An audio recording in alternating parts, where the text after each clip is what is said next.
মহালয়া মানেই দুর্গাপূজার সূচনা। কিন্তু জানেন কি, এই দিনই হয় দেবী দুর্গার বোধন। আসুন জেনে নিই বোধনের প্রথা ও গুরুত্ব। বোধন শব্দের অর্থ জাগরণ।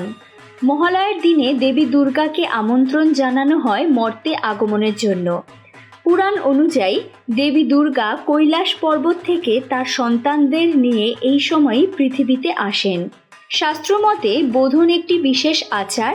দেবীকে একটি বেলগাছে আমন্ত্রণ জানানো হয় এবং সেদিন থেকেই পূজার আচার শুরু হয়। রামায়ণে রামচন্দ্র দেবী দুর্গার অকাল বোধন করেছিলেন রাবণের বিরুদ্ধে যুদ্ধে জেতার জন্য। সেই থেকে শরৎকালে দুর্গাপূজার সূচনা হয়।